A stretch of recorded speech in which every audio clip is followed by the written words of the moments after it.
this one. I used to know this one pretty well. The second Polonaise. Let's work on it a little bit.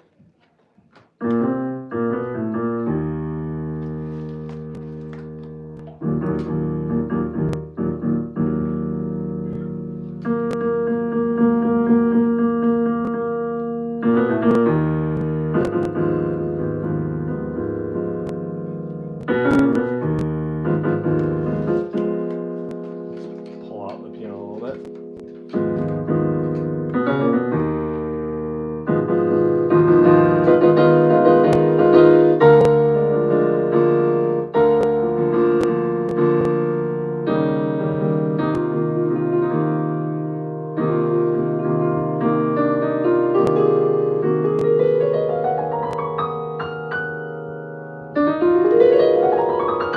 Here we go.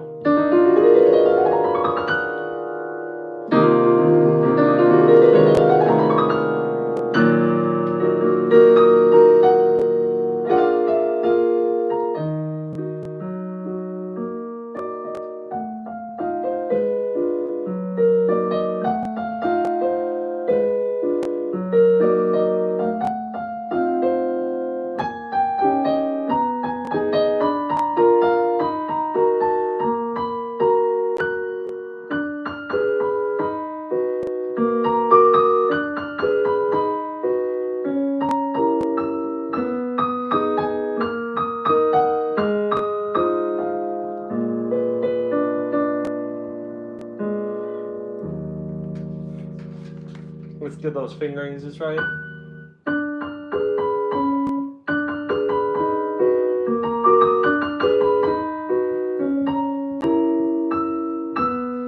All those flats. Flats upon flats upon flats. That's always kind of a pain if you're reading music.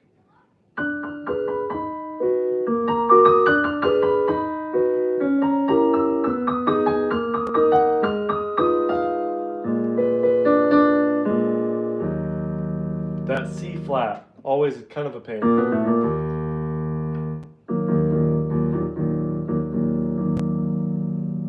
Mystery.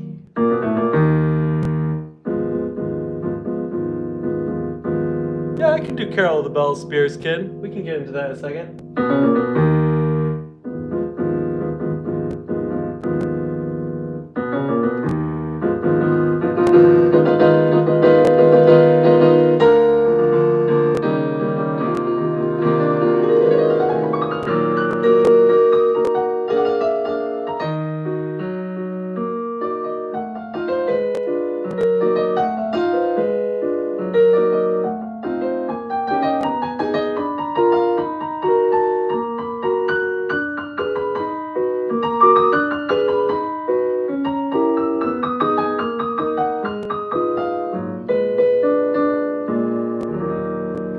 I heard you, Spears Kid. I remember things. I will. I'm going to do this page one more time. The spirit of this is I practice a little bit, and then we do some covers. You guys ask questions. We just go back and forth. Hi, Eves. Hi, Lacey Myers. Everybody, hello. Welcome in. I'm going to do it one more time through this first page of this Polonaise. We may work on the rest of it later, but we'll do one more page, then we'll do some Carol of the Bells. Do you say blah, blah, blah? I don't know. Can I do Golden Hour? Yeah, we can mess around with Golden Hour.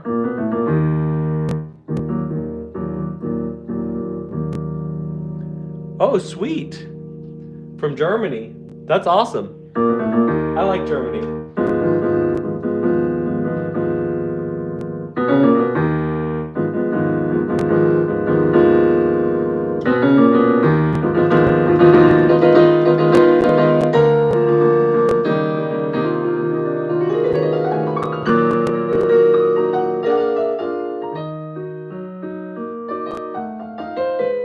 Agitated enough?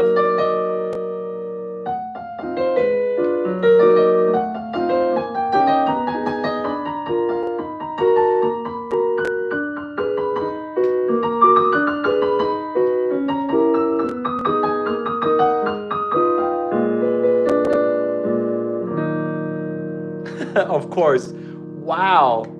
Didi ist so gut. I am assuming that means this is really good. So thank you so much for that. Rush E. Everybody asked for the Rush E. Wow, we may get it out of the way quick. Digital piano, yes. Yes. Oh, wow. Thanks, Chopin enthusiast, for popping in. Hopefully I don't interrupt your sleep schedule too much. This, to me, is my favorite digital piano. I'm not going to lie, this is the FP90. It is amazing. Yes, Rushy already.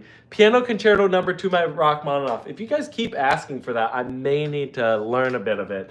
I'm easy to goad into things. All right, we'll do some Carol of the Bells. We're going to do some fun stuff with it, though, because it's...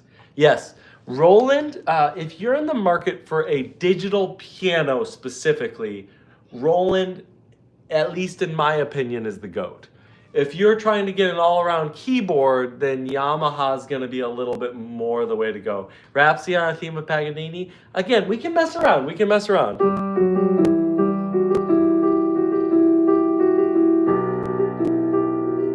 Oh, from Malaysia? That's cool. I've never been to Malaysia. We can do Hungarian Rhapsody #1. This costs $1,600, I think, US. Like 10 years ago.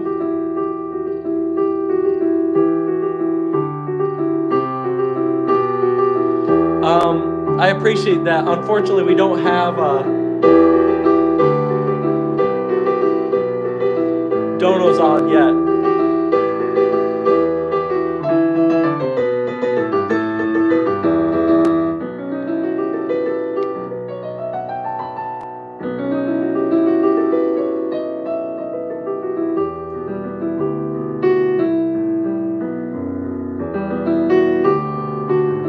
I got some news for that though. So I figured out that so I'm mostly a shorts creator, and the hurdle for getting monetization on shorts is insane. Yes, this is my studio downstairs.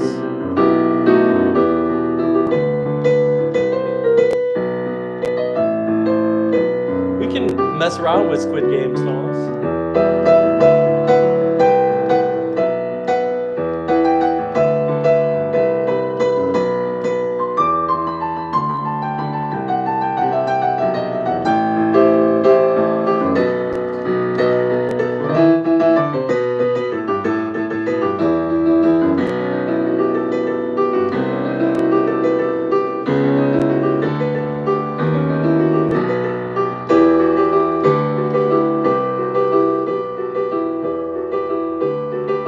Just throw on an Indian song and I'll try it.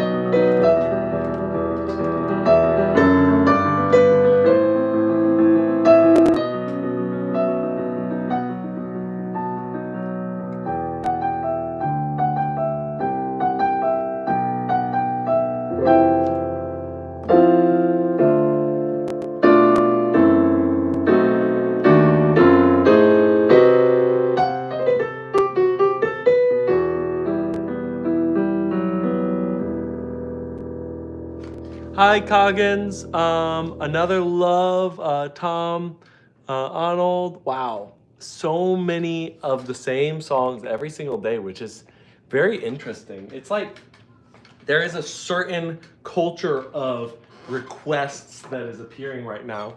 Oh, there was one that I already said that I was gonna do and I completely forgot about. Hold on. Oh, Golden Hour. We can do a little bit of Golden Hour.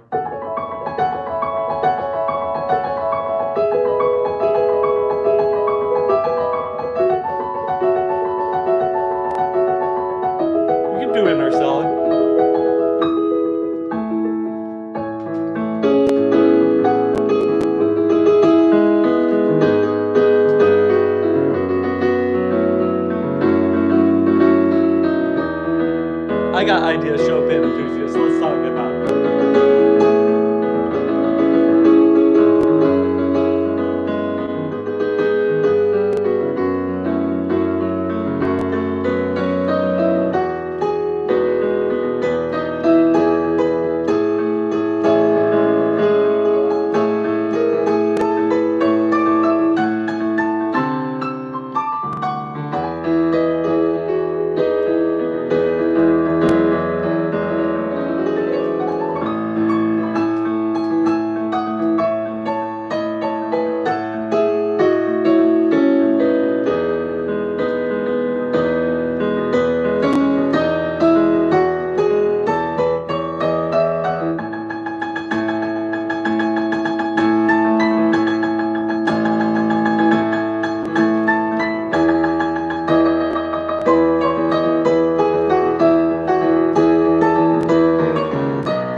Ooh, Requiem in D minor.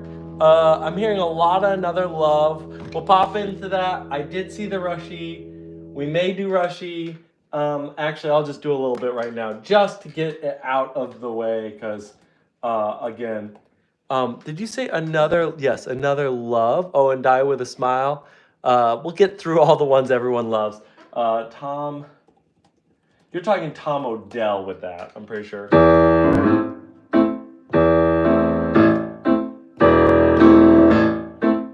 I always play this unseriously, I'm not gonna lie, because I don't know if, ooh, punk rock. Let's do punk rock Rushy. How about that? Something like this.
Yeah, I mean, punk rock sounds really, really boring on piano. I'm not going to lie. It's pretty boring on piano.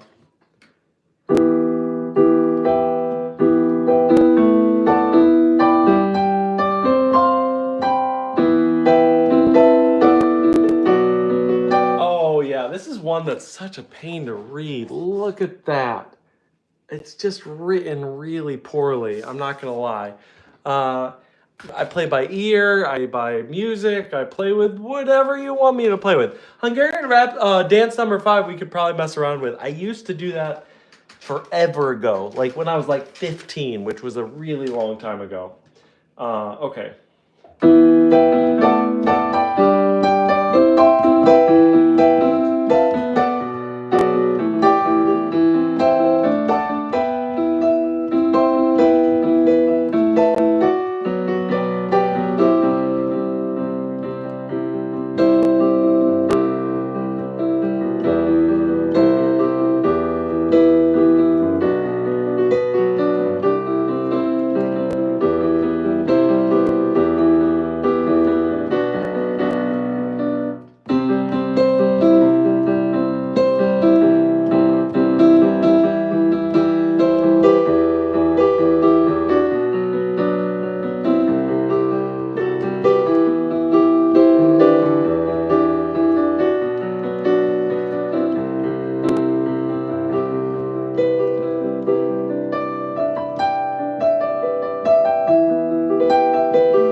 I'm from the Midwest. Where did I learn piano? I learned piano from just teachers, private teachers. Rocket Man or Still Dre, we could definitely do. Rachmaninoff Prelude 1 is also a pain to read. I tried reading it today and failed miserably. We could, well, I don't want to upstage you, but we could try it. We can do Die with a Smile. Let's do Die with a Smile. And then I want to do some classical, and then maybe some rock. Oh, yeah, we could do Metallica. Metallica would be fun.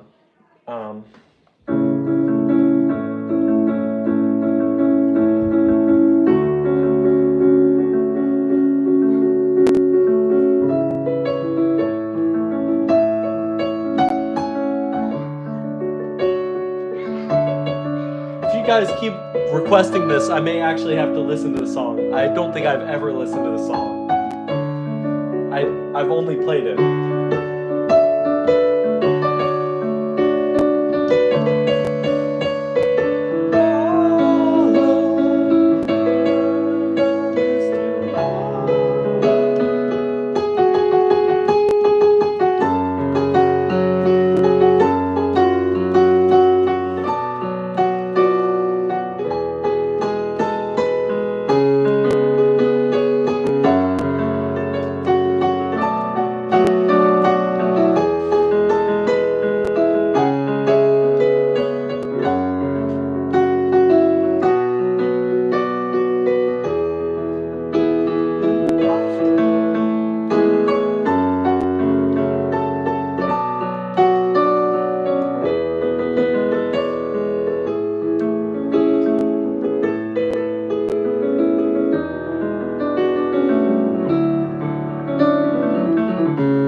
think a 6-month pianist can play Die with a Smile? Absolutely. Your main biggest hurdle for a beginner playing Die with a Smile is going to be the key.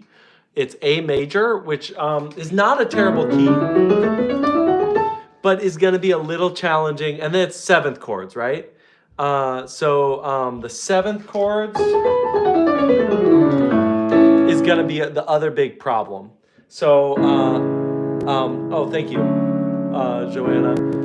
Spontaneously combust, that's funny. Yes, we can do some Metallica.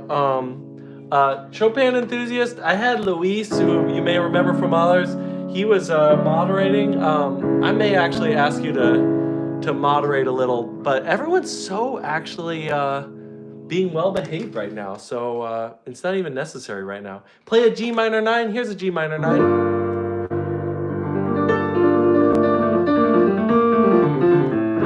So keep being, yeah, no, that's exactly what I'm talking about. Stop spamming. We don't need you to spam. Play Paranoid. Okay, I want to answer a couple of these questions, then we'll get into some more music. Murmuring by Yehezekel Raz. That's just too interesting a title to pass up. So we're pulling it up. Okay, there it is. Let's see if we can get some music for it. Oh no! If I can't get music for it, I'm sorry. I think we may have to pass it up for now, unless I can, unless I can see. That's an ad, unfortunately. Okay, we may have to pass that up for now. Okay, how do you not get lost with the return of hand positions when doing jumps or crossings? It's going to be a lot of practicing. So let's get the entertainer up. This is a great one to do this on. So we're going to pop in the entertainer, which, by the way, I've learned a couple rags. The entertainer is not one that I actually spent time learning. So if I make a couple mistakes here or there, I apologize, but it's also not the world's hardest song in the world. So we'll figure it out.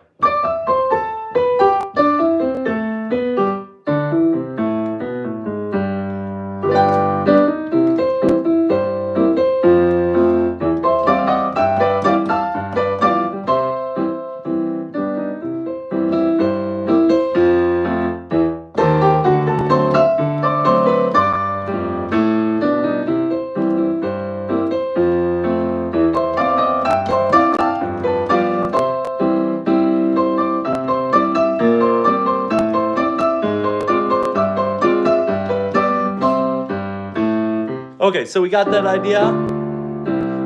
Is it piano heavyweighted? So this keyboard, someone was mentioning this keyboard being light. It's actually not actually that light. This piano, this is probably right around a grand piano's intensity in terms of weight. Some keyboards are really light. This one is not that light. Thomas the Tank Engine theme, we could mess around with that. Rushy, I've already played it. Yes, this is an electric keyboard. I mean, technically it's called an electric keyboard. This, by the way, if you're wondering what an electric piano is, that black thing, that is an electric piano. That is what that is called. That's a Rhodes, a Fender Rhodes. No,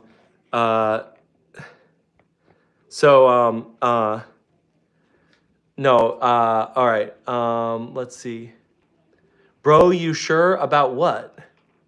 I don't even. Rushy is bro hard. Rushy is not actually hard. It's actually just a gimmick piece. Hungarian rap dance number 5. Okay, this is what I'm gonna do. We're gonna pull up Hungarian dance number 5. All your Rushy enjoyers need to learn Hungarian dance number 5. With keys getting easier when it gets higher and heavier on the low. No, it's all the same across. Yeah, Rushy is not very hard. It's just fast. That's the thing. It's not hard, it's fast. And again, if you can play, some of those guys play that so incredibly fast, and it's insane. What made me start? I didn't have a choice. My parents just made me play piano. Prelude in E minor. Oh, and we were gonna do some Squid Games, yes. Okay, this is the piece. All you Rushy enjoyers, Hungarian dance number 5. Brahms was on it way before Rushy was ever made. We can definitely do some Led Zeppelin.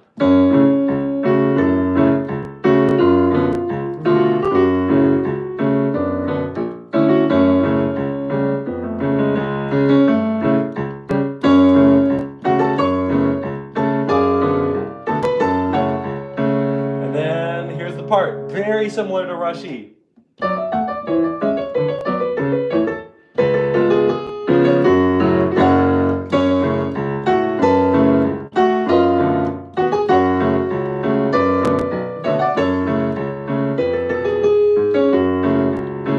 Okay, now I'm actually getting distracted. So, the way that you remember where things are on the piano, wind of change, is what you're going to do is you're going to, first of all, practice just jumping.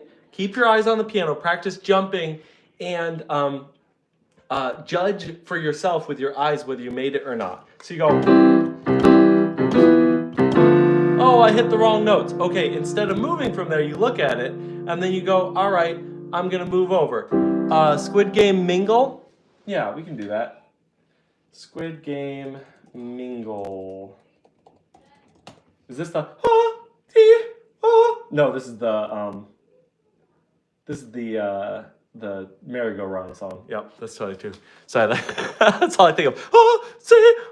Anytime Squid Game. So if you're jumping, first thing you want to practice is just jumping straight there. Do not pause. That's what people screw up when they are trying to learn how to jump with their hands. They pause and then they get really stuck with their movements. And so what you really want to practice if you're trying to master always knowing where your hands are is just jumping without pausing. And then the next step is not looking at your hands. And you'll make more mistakes first and then you'll fix it. Yeah, I've played four-hand pieces before. I don't have too many friends, so, you know, that doesn't help.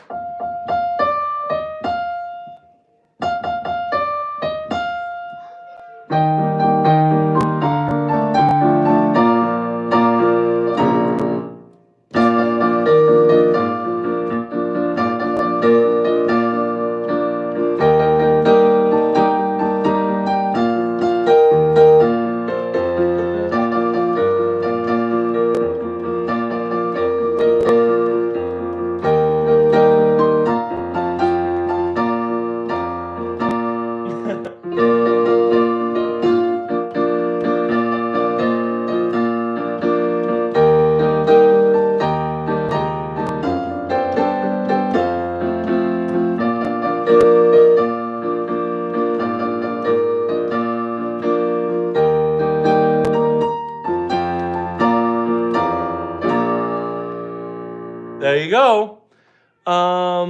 Schumann Toccata. How long have I been playing? Oh, a really long time, like over 25 years.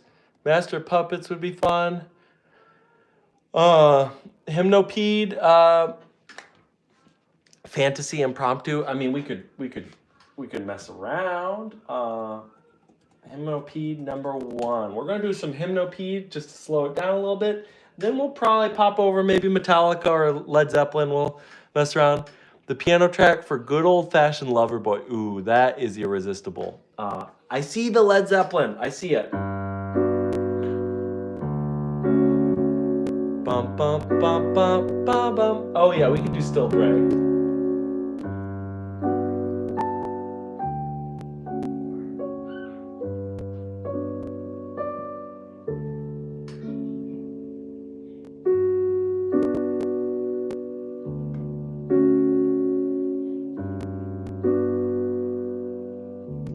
I love the tempo description for this piece.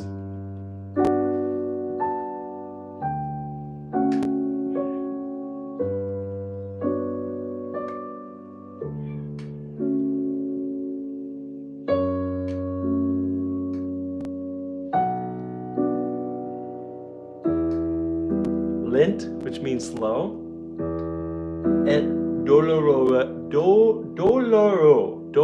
I'm an English speaker, so of course I'm butchering it, but with pain, slowly with pain. The best tempo description. This also takes advantage of my hand size.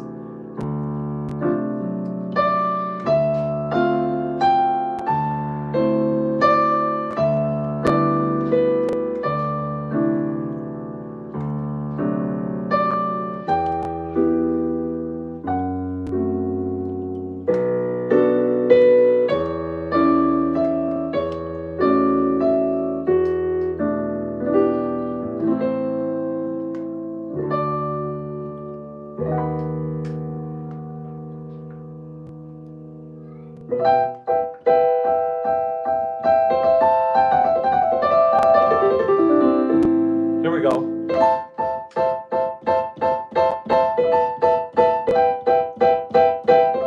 United States.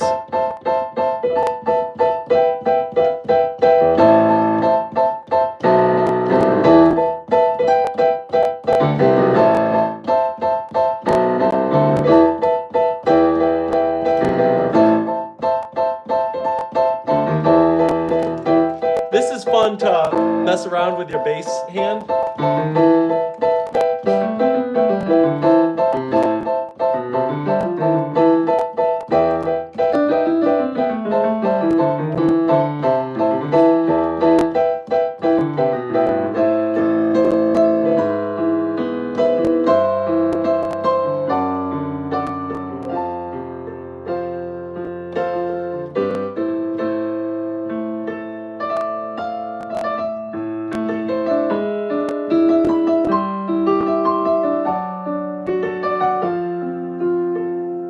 Bella ciao.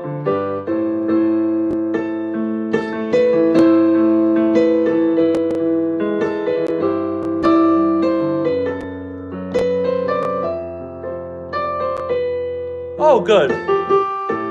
Yeah, I'm sure this is my right hand.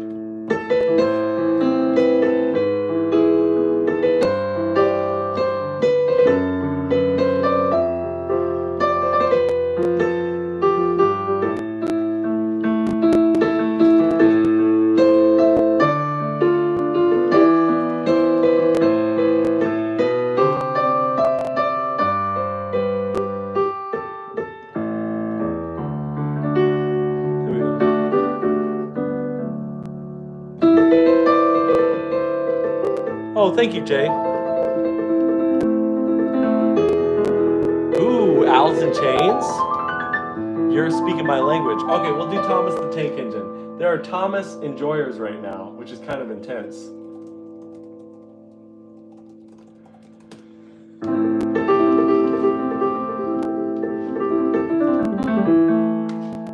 I don't know if I've ever played Thomas the Tank Engine, or if I'm really even aware of the song.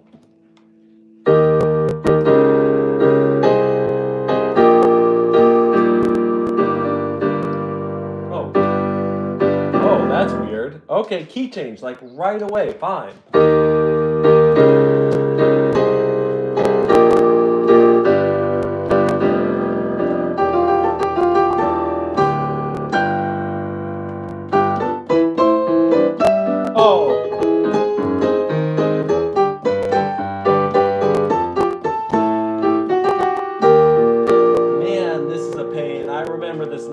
Okay, let's try it again.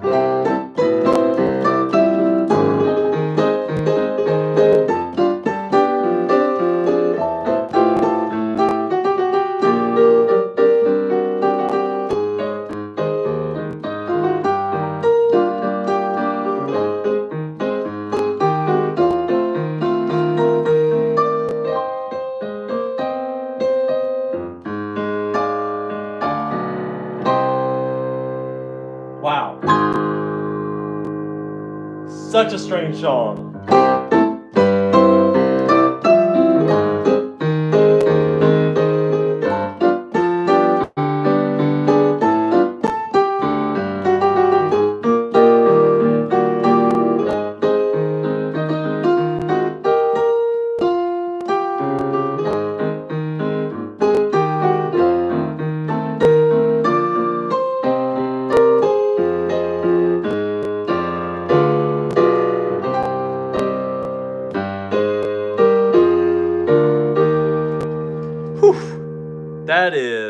not an easy sight read.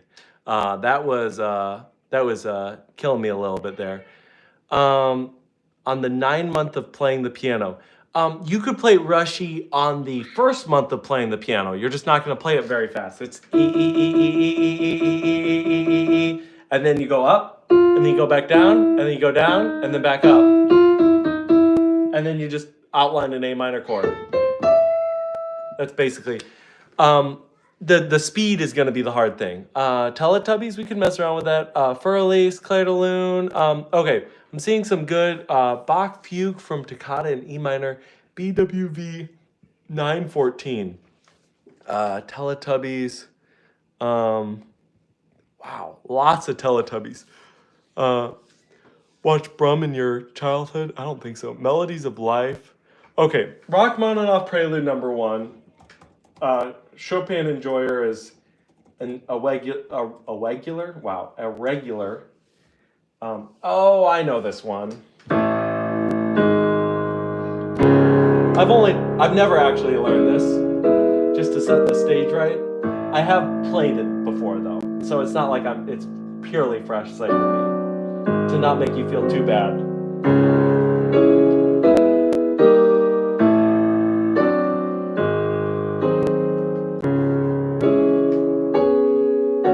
Also, my hand size is like perfect for this because there's a lot of gnarly chords, but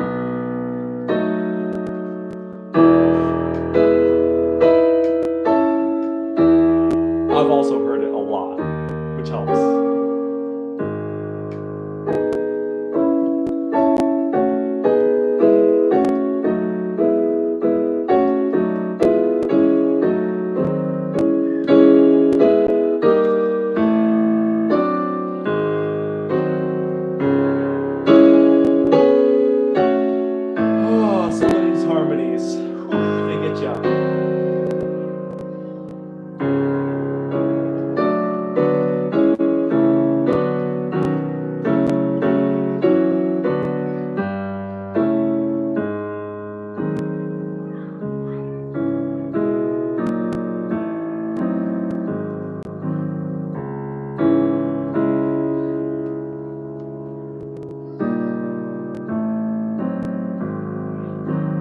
The hard part. And then we're going to skip out of there because that's the hard part.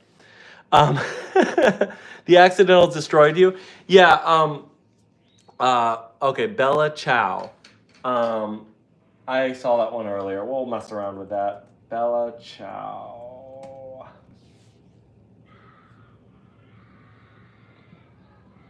Hopefully this is right. I just pulled up a thing. I feel like I may have done this one before, but we'll find out.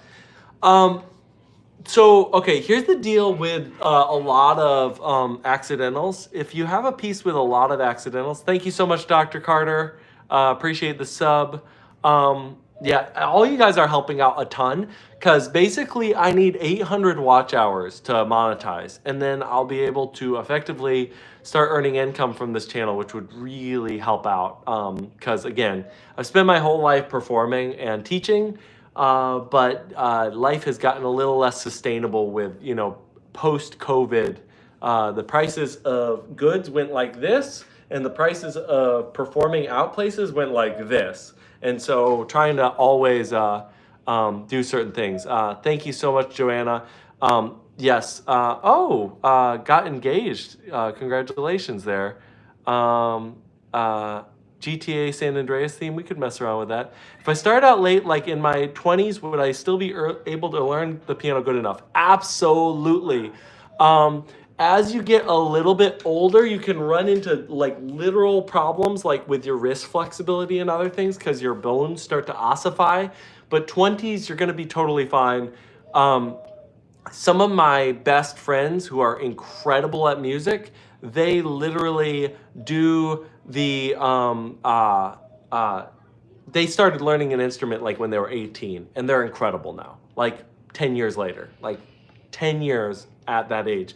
Because you just are so much more committed and devoted to it when you start later than like I started at 7. Now, granted, I fell in love with it pretty fast, but that's the idea. We're going to do Bella Ciao. We may mess around with Teletubbies. I see the Schumann, Toccata. Can you play Stephanie? You may need to give me a composer. I'm not sure if I type in Stephanie in YouTube in Google, I'm gonna find that. Yes, when you're older, you have a clear goal. The trade-off is when you're younger, you have tons of time, and it's like learning a language. Like my kids, it's just you tell them one thing and it sticks in their head. But their motivation to stay there for hours is just not there. They play for 10 minutes and they're gone. And then when you get older, though, you have that motivation, but that ability to absorb information definitely starts to slow down, if you know what I mean, especially when you get into your 30s. That ability to take that in just kind of, there's advantages and disadvantages to everything. De que Pais SOS, I almost know what that means. España. Is that the composer? Okay. Guys, stop spamming. I saw Teletubbies. I saw Stephanie. If you want to tell me the composer, that's fine. Yes, you're reminding me about the fugue. I totally want to mess around with that, although fugues are notoriously hard to sight read, so you'll have to give me some patience on that.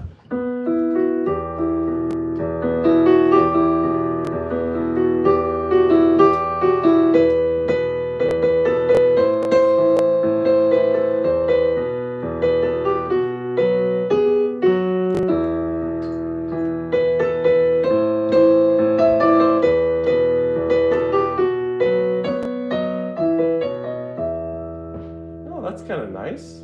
It's a nice little song.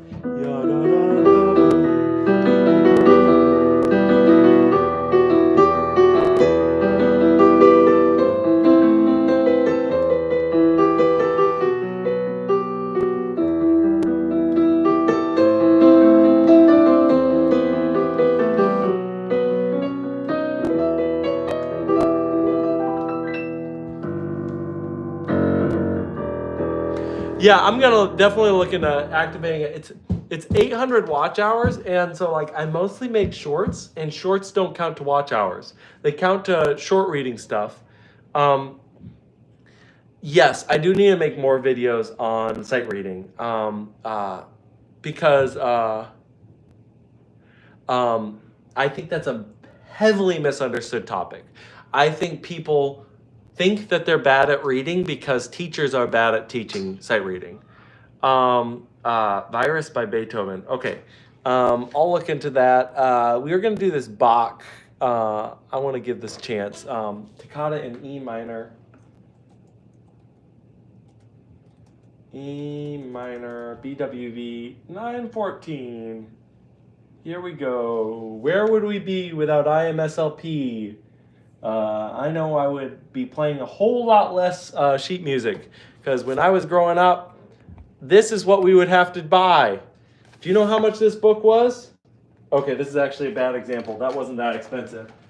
Let's get this one. $42 for this guy, Handel. Now this is the Urtext.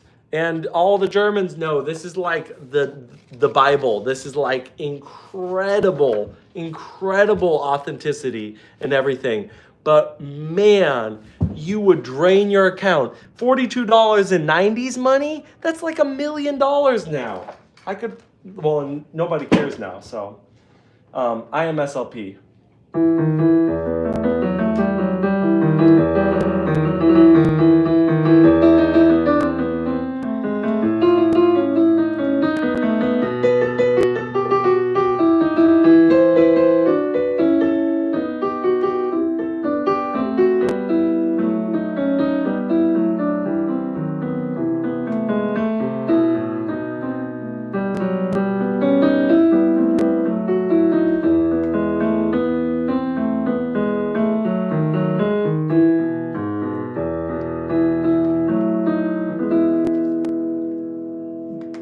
Yeah, we'll mess with the fugue. No, I'm not from Germany. I'm sure you probably can notice from my English. My English is good. I have like 0 German. All right, we'll mess with the fugue.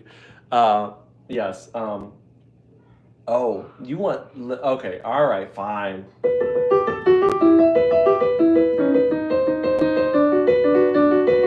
What is this subject?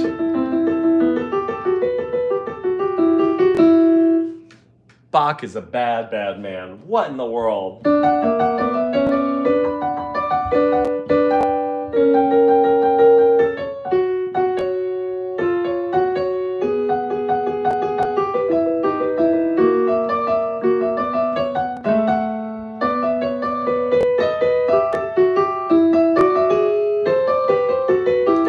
This is not as bad as I thought, but it's...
Okay, that's not actually as bad as I thought it was going to be. Yeah.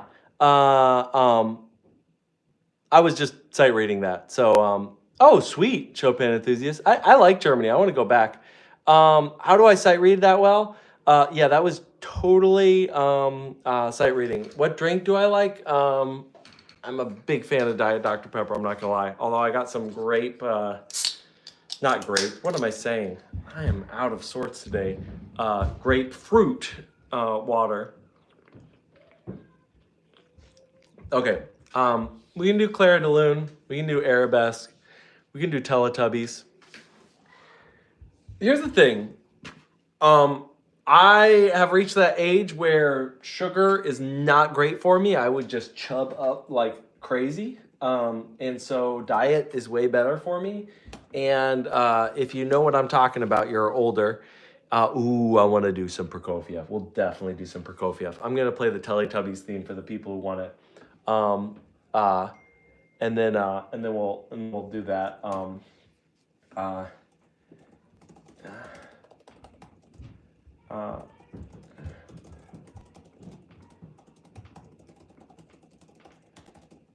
Hold on 2 seconds.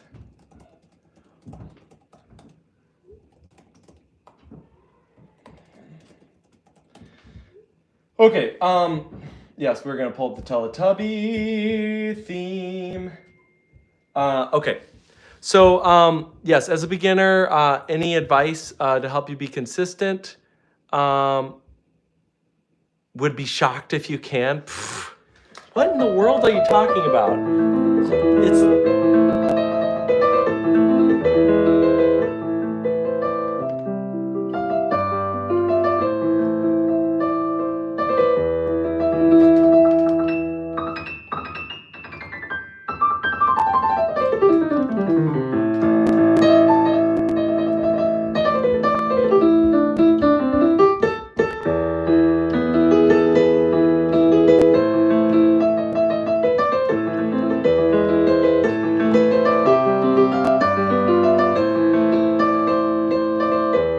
Yes, I'm not gonna lie. That was actually way thing. Yeah, I'm just messing around. We can mess around with Rap God. Okay. I like how the chat is helping out. Hardik, the way you position your hands is important. Try to keep your hands like round while playing. I don't know how to explain it by text. Yes, I know the video is mirrored. I'll fix it at some point. Again, one problem at a time. Yeah, I'm just messing around. Okay, so here's the deal. With beginners just starting out, the most important thing, in my opinion, you can focus on at the very beginning of learning piano is, number one, where the letters are. Learn the letters. Just learn songs that you like. You want to learn...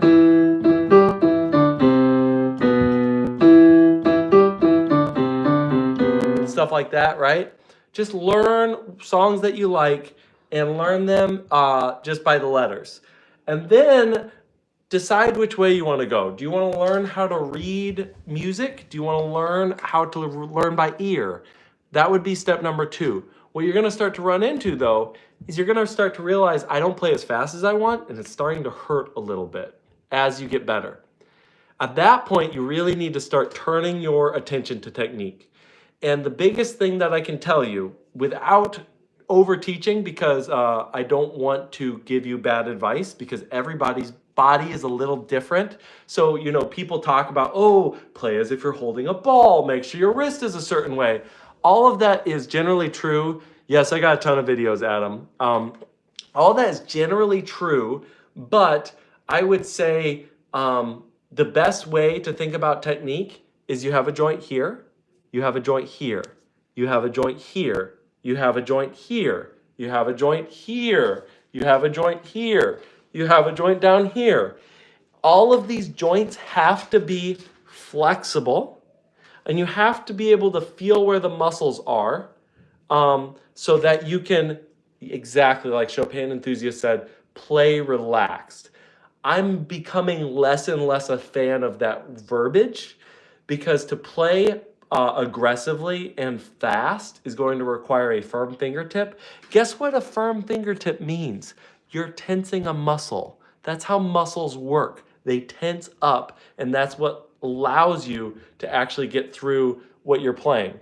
So again, that's way too much information for a beginner. So I would start out, again, learn the letters. Then as you start to run into difficulty, think about your joints. If you're on your own, just try to stay loosey-goosey, right? Get up, wiggle around. That's gonna really make it nice and easy for that.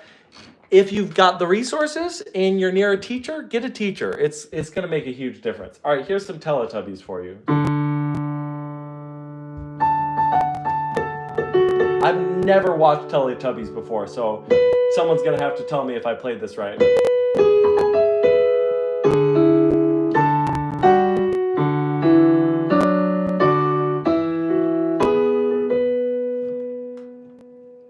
What in the world? Okay. What is with all these kid themes?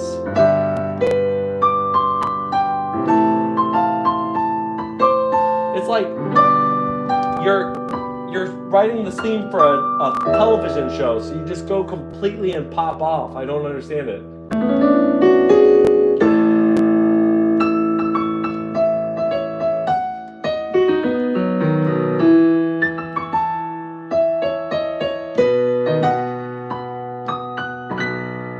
Okay.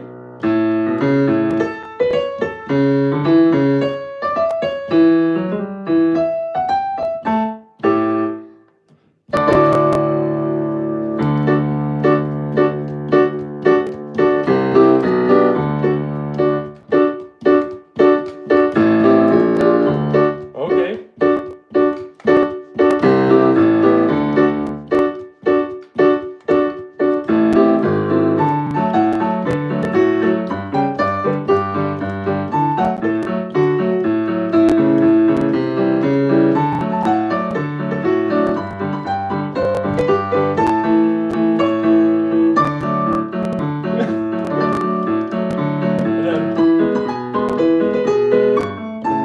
Key change for no reason.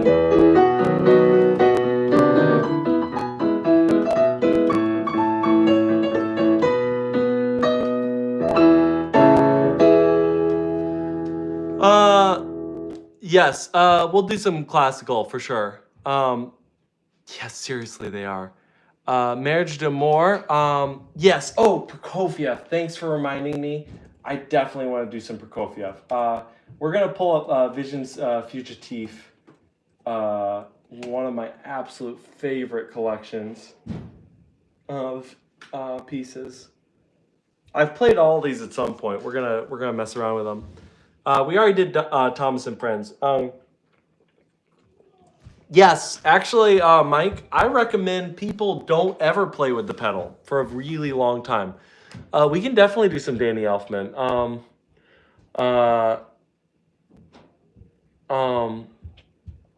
Let's see. Yes, they're so good.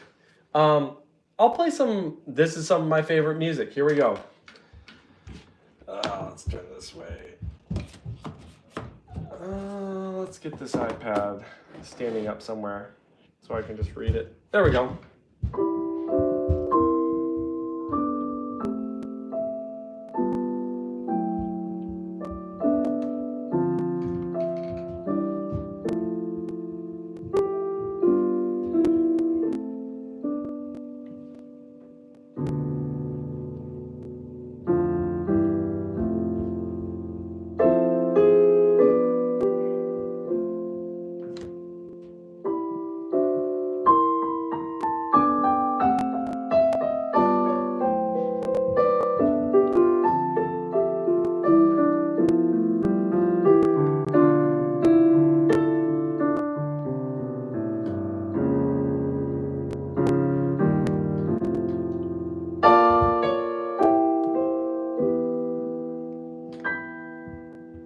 Here, we'll skip to one of the fun ones. It's been a while since I played this one, but we'll try it out. You know, you gotta be courageous sometimes.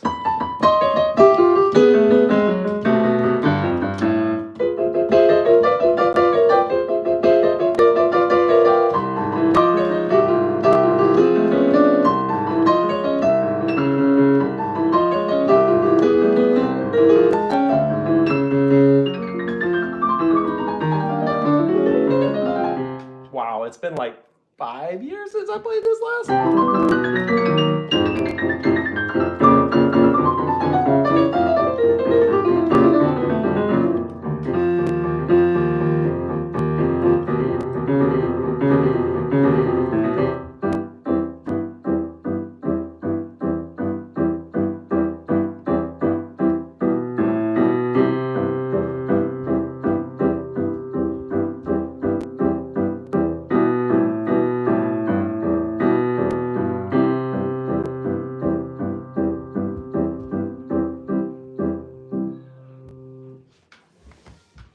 I hope I live. I hope I live too.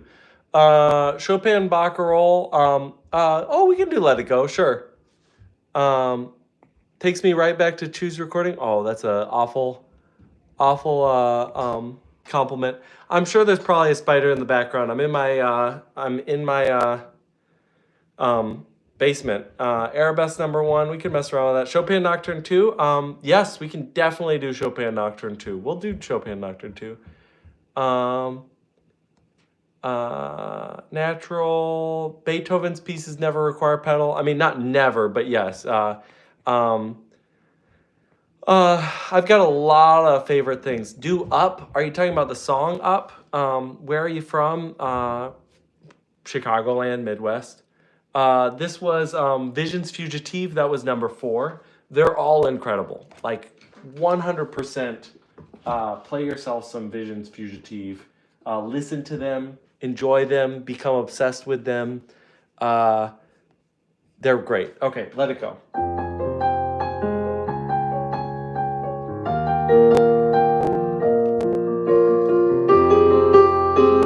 That doesn't surprise me at all.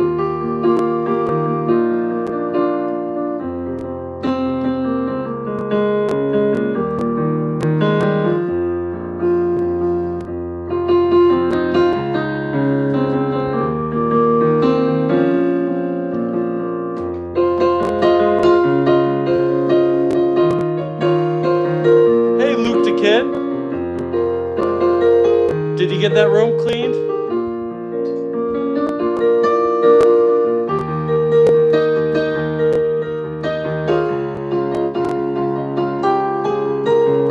Yeah, I'm in my basement.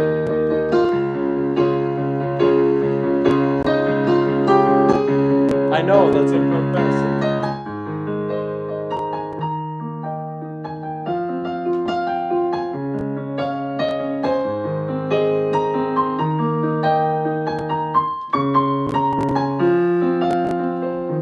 You want a shout out, Adam? There's a shout out.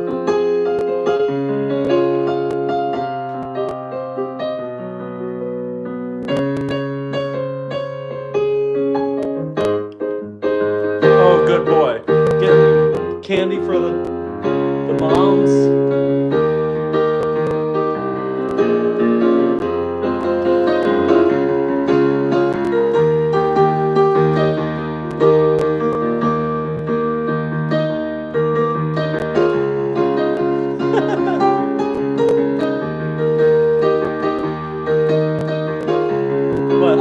groove? There's a shout.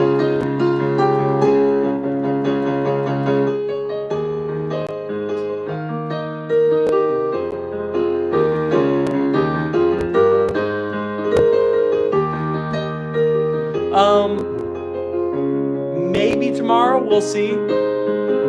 Definitely Sunday.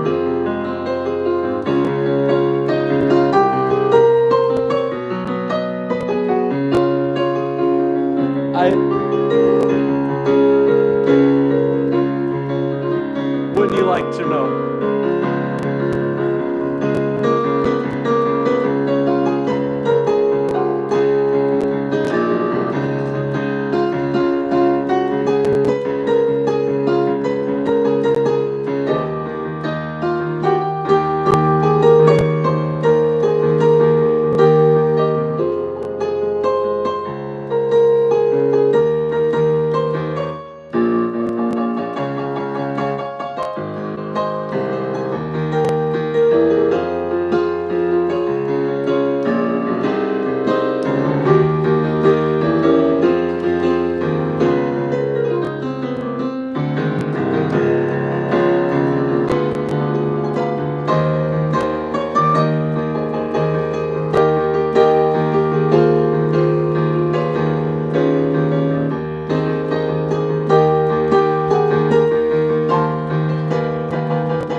Oh, you got to turn it into church every time. I have the groove. I don't quite know what you're saying there. How many songs can you play? All of them, I guess. Prelude in C sharp minor, we actually did that. New sub, thank you, Gail. Sharma, I don't know what you're saying. Happy Valentine's Day. Happy Valentine's Day back to you. What's your favorite color? I don't know, maybe blue. It's been a while since I've thought this. Are you talking about, could I announce them on YouTube, like as a post? I could probably do that. I'm not gonna lie. Here's the deal. I think this is gonna go a certain way. And when this goes a certain way, because it's building momentum, if you haven't noticed, for the people who have been around for a few of these, the first one had like 10 people the whole time.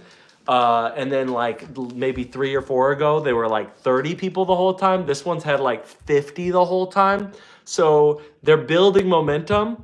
And so, yes, again, it's all happening so fast. Believe me, I'm doing my best to try to keep up with everything. Yes, we'll do arabesque. I definitely want to help out. Peak was 120. That's sweet. I missed that. That's awesome. Arabesque. What? Hello. I don't know. You're being all demanding. How do you learn? Oh, and someone was asking about the channel. So here's the deal about the channel. I am a old YouTube soul. I literally started YouTube within a year of it actually starting, and I was an idiot. I was a complete idiot. I thought, oh, I'm only getting 400 views per weird improv. Like literally I would sit down, I would put Beastie Boys in my headphones, and I would improvise to Beastie Boys for 10 minutes. Upload it to YouTube, the crappiest quality. It was probably 240p, you know, on a crappy camcorder, and upload it and get like 400 views. And I'd be like, ugh, I'm getting terrible views. I shouldn't do this at all. So I made like 10 videos back then and then gave it up. And then probably at the end of college, I was like, oh, I should do this more seriously. But by that point, it was really crowded. And then it took me literally until now, literally 2 years ago, I started getting serious, No, not bad at all. And we're talking right at the beginning, like organic 400 views. That was incredible. And like these days, if you put up a video like that that has no natural pull, no, perfect thumbnail, perfect title, it gets like, 2 views. And so I did not know how good I had it. I should have stayed with it. If I had, I would have. Yes, I mean it was like buying Amazon at the beginning. It was dumb. It's one of those big regrets that I have, because I would have been one of the big YouTubers at that point. Who cares though? It was a different time. I had my kids. I'm done having kids, and so now, yes, 1 view. That's all it is. And so Hyde from CS01. We'll get to that. I'm going to do Arabesque number 1 next. So that brings me to now. About 2 years ago, I got really into posting shorts because a buddy of mine, we challenged each other to keep us accountable to make a short every day because we saw the writing on the wall.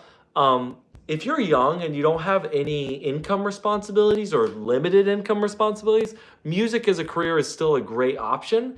But if you have a family, it's a really hard time right now. Inflation is going up, and performance salaries are not going up at the same time, at least in the United States. And so what I would say is that led me to really think about pushing on different opportunities that I could have. And so I've turned that into understanding social media and doing shorts. And I'm telling you, if you are not in the shorts game, if you have anything that you're trying to sell, a brand you're trying to create, anything like that, maybe I need to do a whole stream or video about just this, although this whole YouTube thing is very music branded. That really, really helps to push things. Like I have a content account that I manage that we reached 25 million views last year just on shorts and built their audience like mad out of nowhere. It was a competition that nobody had. So yes, I've already played Teletubbies. I'm a very normal person looking man. Thank you so much. I play piano. My piano teacher is kind of mad. Oh, how bad I am. Can you please give me a tip for Marriage to More? We'll do Marriage to More. We're doing Arabesque because somebody requested, they said they were learning it. I'm going to drop a little hints about what makes me more likely to do a request. I'm not going to lie. Yeah, posting multiple times a day. We could have a whole live about how to actually be successful on social media, because I thought it was random. I thought it was, just luck. And then I actually worked on it, and it's not luck. It's not luck. It is hard work, as everything in life. Tip though, if you want me to do a request and you say that you're working on it, maybe I shouldn't give this away. I'm way more likely to do it because I like to help. Because that's a big part of this channel too, is helping people, which is the other reason that I did it, other than income and looking for other ways to make money besides playing out, because that is kind of limited right now. But anyway, let's actually play the right notes. How about we play the right notes? Here we go, Arabesque. And let me know if there's any particular things that you're struggling with on this so that I can help you out with them.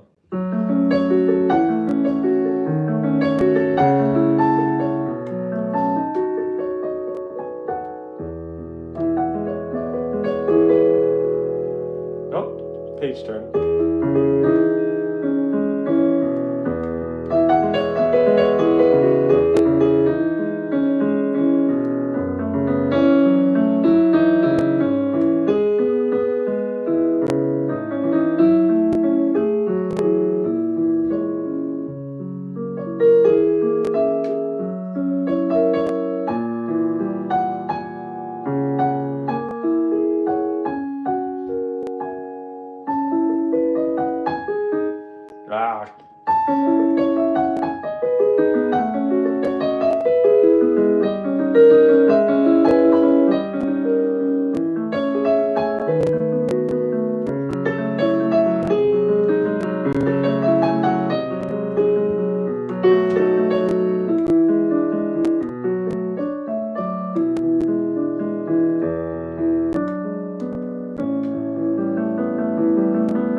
What time signature is this in? It's in 4/4, but it's constantly doing triplets. So it feels like 12/8. I've been playing piano for more than 8 years and not as half as good as you. Well, if you were half as good as you, that's actually half as good as me. That would actually be pretty good because I've been playing piano for 25 plus years. So you'd be making way more progress. Okay, Marriage to More. We're gonna look at that. Yeah, that one, right? Been here for almost 2 hours. Yeah, well, I don't know how you've been here for almost 2 hours because I've only been here for 68 minutes, which is an hour and 10 minutes, but that's okay. Schubert, please. We could do some more.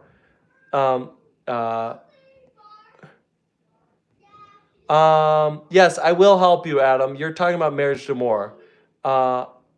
You should start learning more songs. I want to hear from you. Yeah, I know. Well, again, if you're learning it, then it's gonna make you make like that's what I want. I want people to be learning music. I don't want to just be sitting here just playing and entertaining you guys. There's tons of other people doing that. Oh, I'm so sorry, Chopin enthusiast. I almost want to stop the live stream just to save your sleep schedule.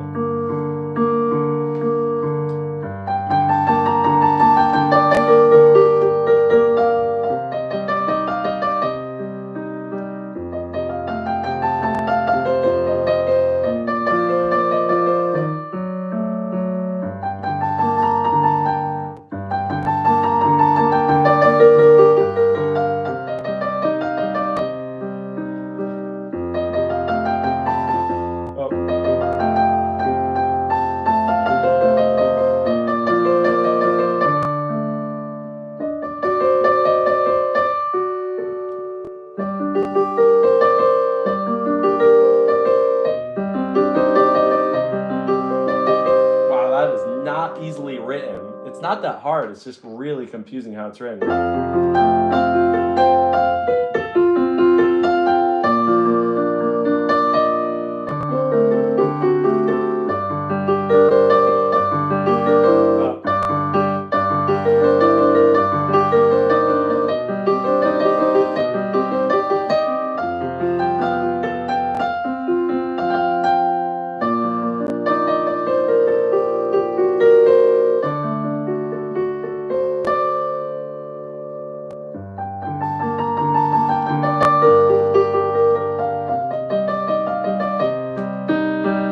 Okay, so that's the deal. 11 p.m. in Germany.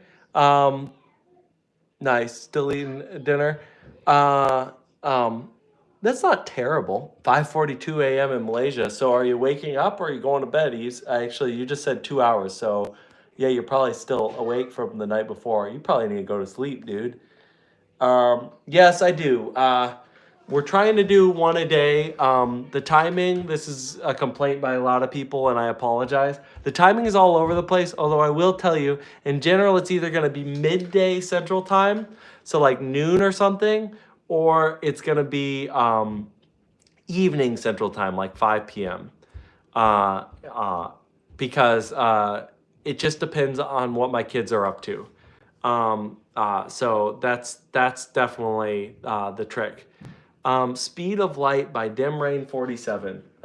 When there's things, this is the other way that you get me interested in a song is if I've never ever heard about it before. That definitely makes me interested. It's really fun to just sight read random things. Why is that GG? I do sing. I love Brazil. Brazil is awesome. Ooh, yeah, well, let's do some Scriabin. Maybe I'll pull up the preludes. I love Scriabin preludes. I've never all the way played through them, but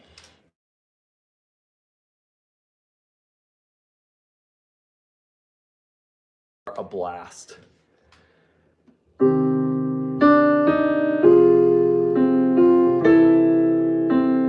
Ew, that's gross.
USA, my hometown. I'm in Malaysia. Do you love USA? USA is my hometown. Yes, I do love the country that I live in. It's fun. I'm not gonna lie though. Yes, there is probably a town called USA. Bloodbath. Top 10 live discussions for real. USA is not a city. Pff, that's funny. Um, uh, let's see. Do you read the Percy Jackson books? And if you do, who's your favorite character? I have not read the Percy Jackson books. I actually have thought about reading them because I have a lot of kids who like. I'm trying to get them into reading more. They already like reading, and they liked Harry Potter, and so I'm thinking that's a natural next step. I've tried Aragon. They were not a huge fan of Aragon. Rude Buster from Deltarune. Yes. I will pull that up. And then what we should do, we'll do Runaway. People love that song. I'd be interested. Definitely be interested in Percy Jackson reading it. Definitely the type of premise that I like. Ooh, yeah, we can do Misty. I'm from the Midwest. I think I already said that. Yeah, I mean, I'm old school because again, like when I grew up, those books weren't even really written, I don't think by then. Like I was right before the Harry Potter, like right when the Harry Potter thing was blowing up. And I love Lord of the Rings. I love science fiction. So Isaac Asimov, Ray Bradbury, Orson Scott Card, all that type of stuff. So if you want to nerd out about science fiction, I'm your guy. The fantasy stuff, I did not get in as much. Mostly, I think from time frame. Yeah, good try, Rotten. You're not gonna get me that easy.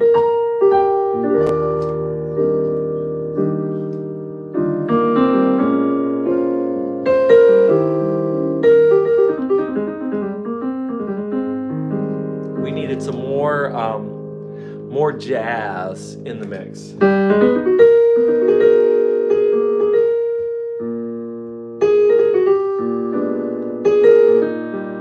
Yeah, it's a good first jazz song.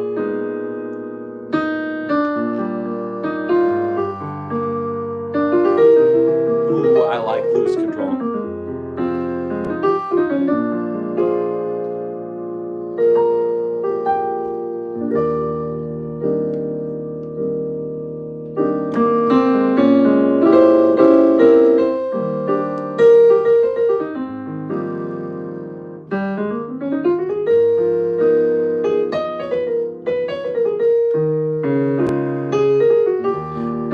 It's nice.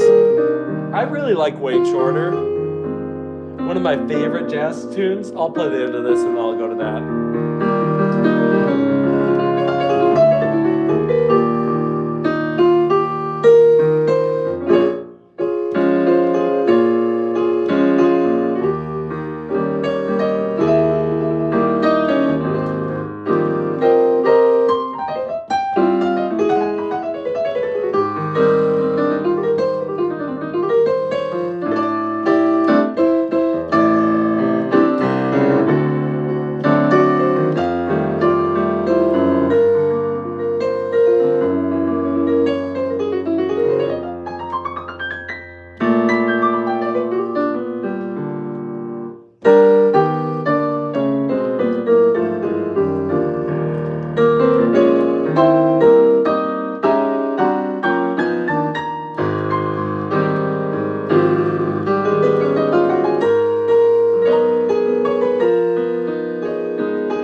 How long have I been playing for?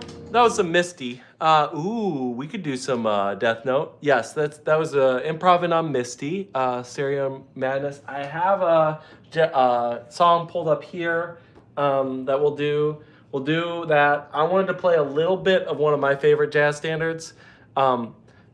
Hey, okay, this is. I'm gonna give you a little hint. I don't do direct tutorials on YouTube. Okay. This is what's weird about what I'm trying to do. And this is maybe not something that I should be trying. Maybe I should be doing more direct stuff, but I don't like, there's a lot of people that do that. There's a lot of people that go, this is exactly how to play this song. Look at my hands. What I way prefer is talking about the mindset, the how, the why, because that enables you to actually use that and improve. So for example, Misty, because everybody knows Misty, you got this first chord, right? E flat major 7. You could play E flat major, right? You could also do anything that doesn't hurt those notes very much, right? We have E flat G, B flat D, which means any A is up for grabs, right? You could play E technically over the top. You could play B over the top.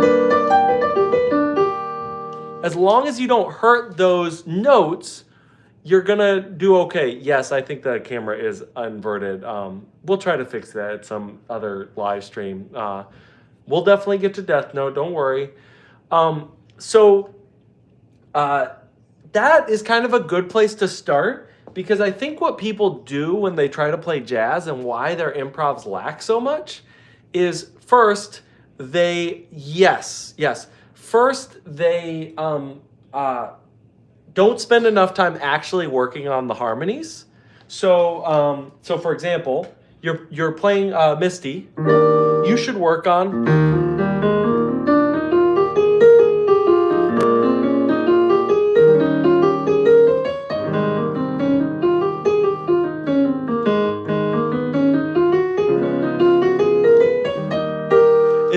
ever practice that way, you're not practicing jazz. Like, you really should practice the scales, you should practice the chords.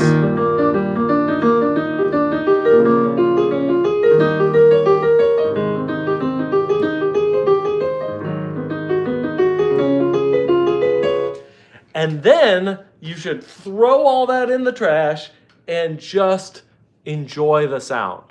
And if you go crazy, but your structures are sound and your melody is sound and your ear is sound, it will sound right even if you're nuts, right? You could be like,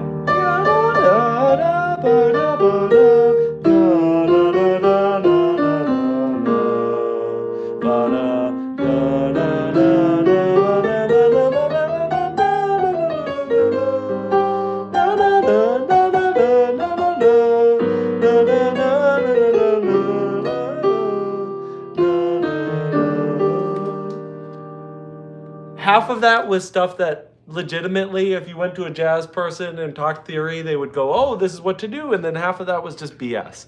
But it works because you're voice leading, but you have that background of all those scales. Chord in the left hand and scale of that chord in the right hand. Yes. Chord in the left hand, scale in the chord in the right hand. Chord in the left hand, arpeggiated, broken chord in the right hand. Chord in the left hand, 4-note pattern.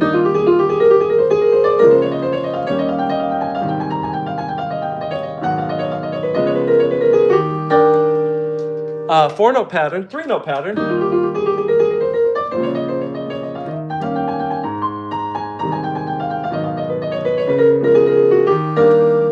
And then non-stop eighth notes.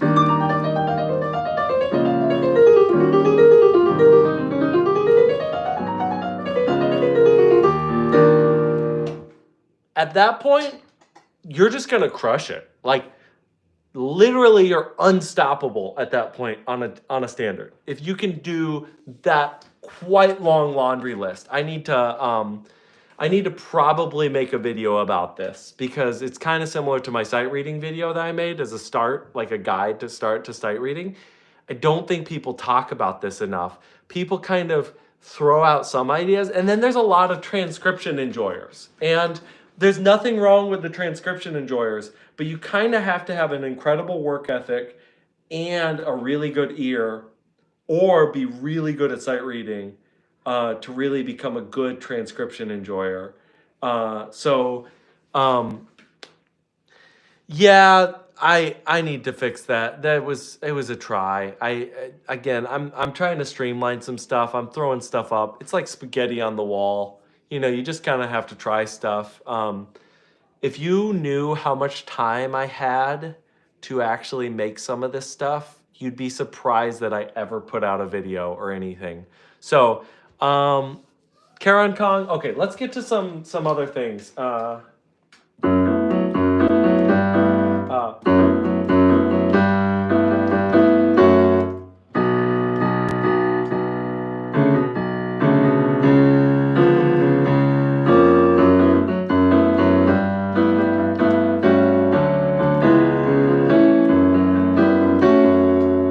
man. Toby Fox is just legit.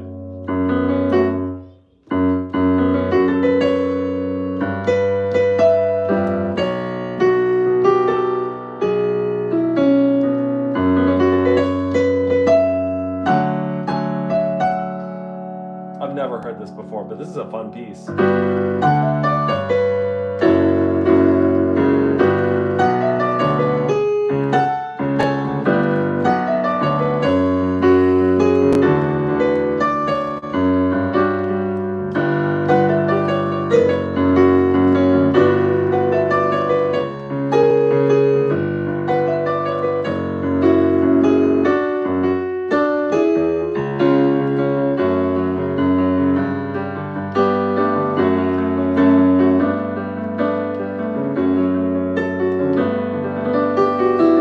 Yeah, I'll have to check out the original. That's really cool. I'll keep that pulled up so I remember it. Okay, Death Note. What theme should we do from Death Note? Light theme or L theme? I know these, but I've forgotten them, so.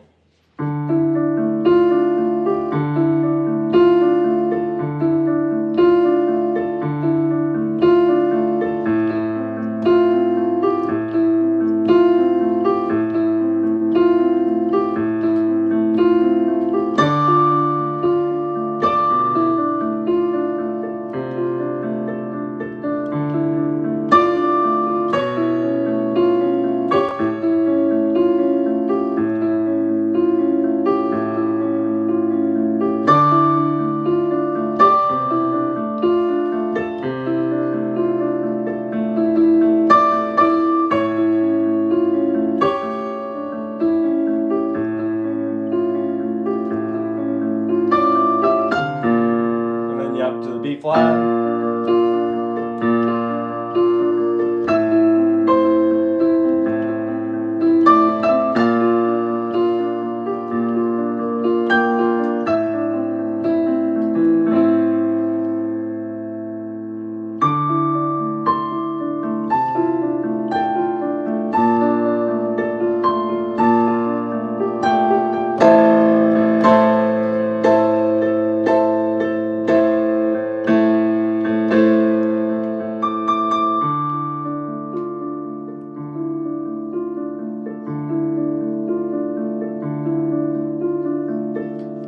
Ooh, we can do L theme.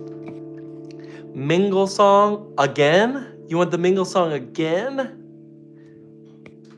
Let's do L theme. I don't think we need the Mingle song a second time. Maybe I'm wrong. Oh, yes.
Death Note should hire you.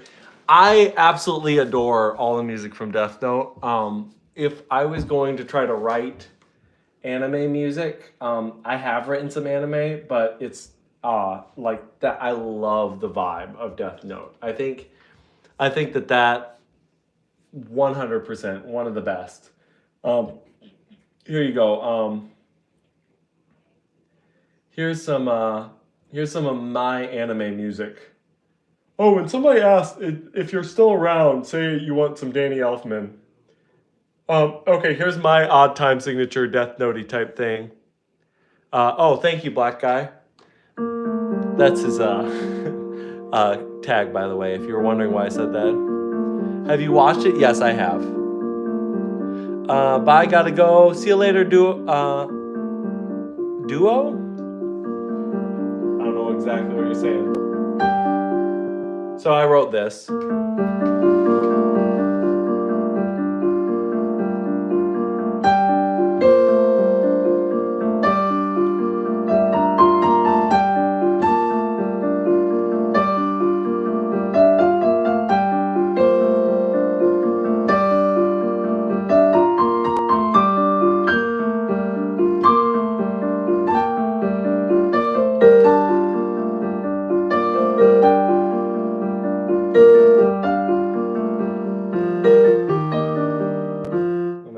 Turn the page.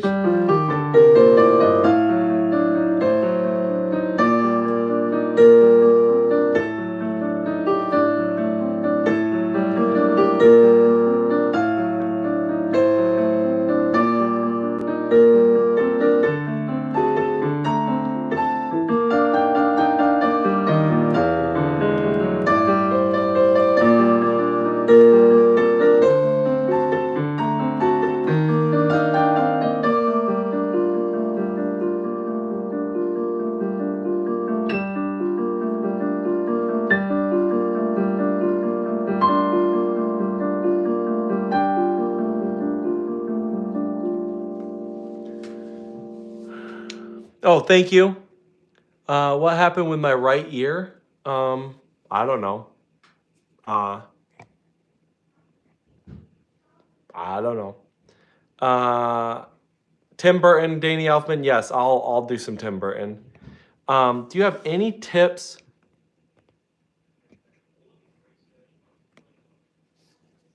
Okay, can you play the Pirates of the Caribbean theme next? We could definitely mess around with Pirates of the Caribbean. Sure. Let's talk about. We'll pull all that up because I sort of know it, but we'll actually pull up a little score of it. That is totally the script of Pirates of the Caribbean. That's probably not what you want me to do. Is just say the script. Wow, I think I'm better off playing it by ear. That is an ugly piece of music. Maybe this is going to be a little cleaner. That is not in the right key. Yeah, I'm just going to probably have to play it by ear. That's fine. And we'll just pull up a little thing just to look at it. Okay.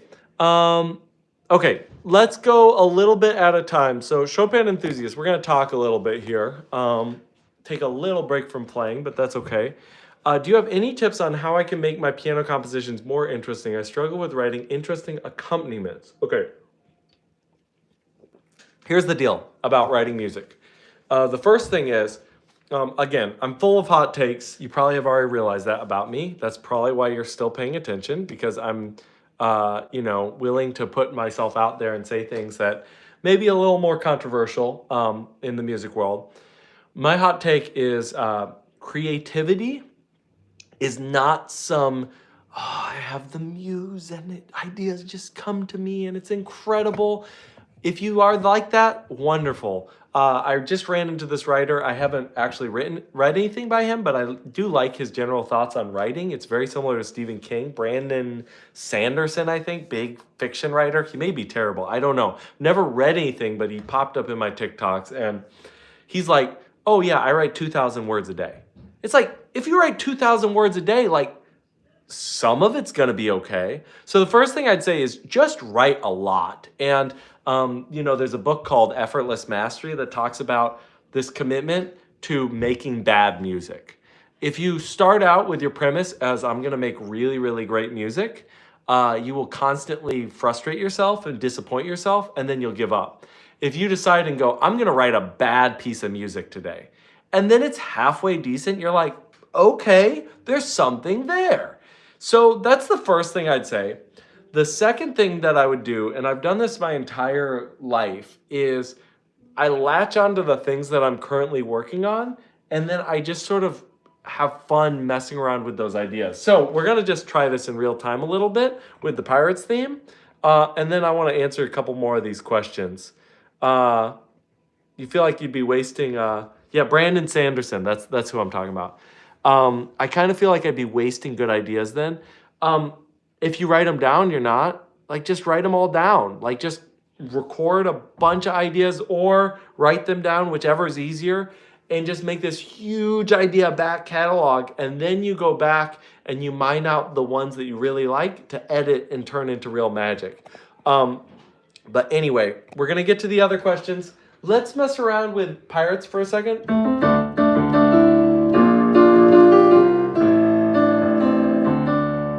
I'm just getting a bearing for this.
Okay, so let's imagine that you've been playing Pirates far better than me because you actually practiced it. And you're going, okay, I want to write some music. Well, what is piratey about Pirates? I think the first thing is the rhythm, right?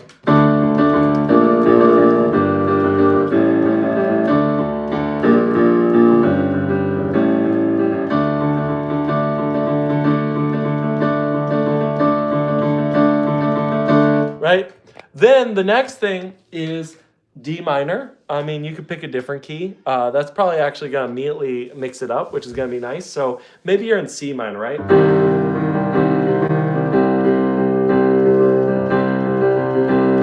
And then you're going to commit really to the natural minor. So that's going to be the one with the flat 6 and the flat 7.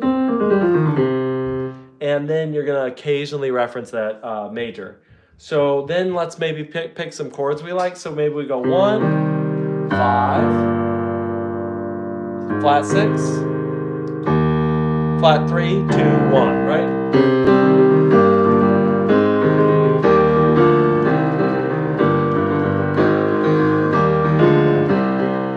And then we got those pickups, right? Da da da ba ba ba ba ba ba ba ba ba ba ba.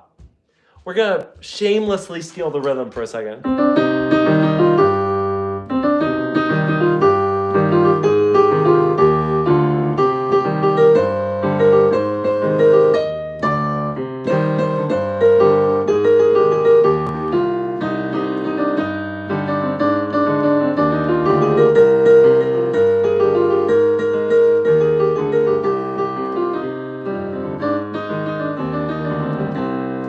And then what we're going to do is we're going to go, that's fine to start out, but we need an A theme, and then we need some variation. If we're really going to be piratey about it, there's the A, then there's kind of the adapted A. It's effectively what they call a parallel period in classical music. And so you use that same structure to your advantage. So maybe you have da da da da da da da da da da. No.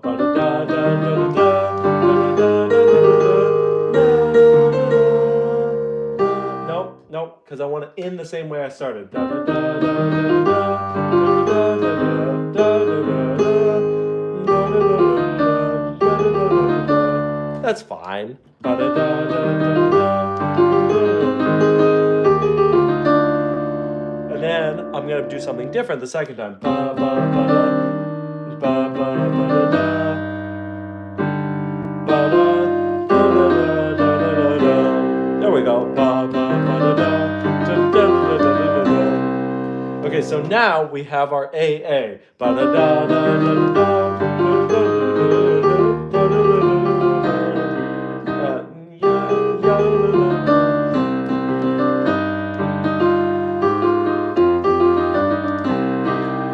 And then we would come up with something that's more bombastic for the second part.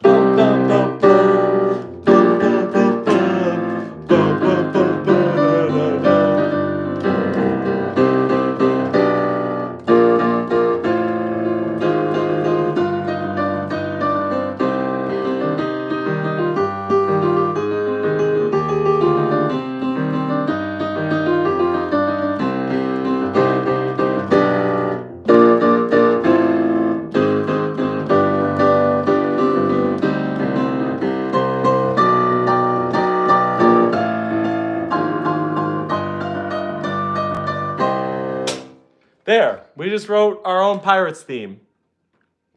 Okay.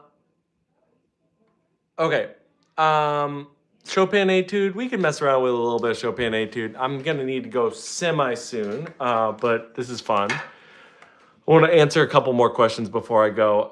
How do you get to the point where you can just do that? It's so crazy to me. I can't wrap my head around how some people do that. Okay.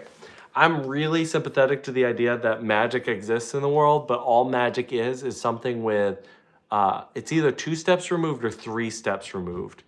And the idea is basically like, you know, if you think about milk, if you just get milk delivered to your house, that's magical. But then if you then go, okay, someone delivered my milk. They drove there. That takes away a little bit, but it's still kind of magical. Where did the milk come from? But then you learn that the milk came from a cow, and then you go, okay, well, there was the process of milking the cow, then it got in a bottle, it was pasteurized, put in a bottle, and then it was put on the shelf, and then I get the milk. Then that really causes it. I want to answer your question, Mike Music. Let's go back to it. That's really what it's about. So for me, the reason I can do this is years and years of scales, and then years and years of playing pieces, and then years and years of trying it myself. I feel so frustrated when all my friends that I've learned piano then are able to play what I can't even imagine. Okay, I failed as a pianist. I want to answer that really. Okay, I'm about to quit my entire career. Yes, apologize. Trigger warning for all those who are lactose intolerant. Okay, Mike Music. So you do music as your career? Here's the deal. You need to set realistic expectations of what your career is going to look like, and then have hopes and dreams on top of that. So here's a really, I'd love to know more details. If you give me a little more details, I can be potentially more helpful. And also just know, like, here's the deal. Everyone has different, okay, pianist and a producer. That's awesome. Okay. You don't know what everyone's backstory is. Let me give you that. Here's one thing to try to tone down the comparison is the thief of joy thing that happens with everybody. When you are around people, there's the classic adage in music. There's always somebody younger and better at your instrument than you are. And so here's the deal. I'm going to say 2 things to you, Mike Music, and then I want to get to some other questions. And hopefully this is encouraging. I hope this is encouraging. The first is take an honest assessment of where you're at and what you're accomplishing, regardless of whether it measures up to anybody else. So for example, for me, I could really be frustrated about all the different, exactly, Chopin enthusiasts. I could be frustrated about all the people who have had bigger careers than me, because I'm not going to lie, I can play piano really pretty well, and I write music really pretty well. And there's a lot of people who are my age or younger who have had already way bigger careers than me from the same areas that I've lived in. But there's a couple different factors. My parents were not musical. They did not give me the resources necessary at an early enough age to really succeed to that degree. I did not get plugged in. I had to stumble my way through figuring out music career at college, which I'm still very grateful that they had the resources for that. You got to stop spamming. I will ban you if you keep spamming. So you need to stop right now. That's thing number one.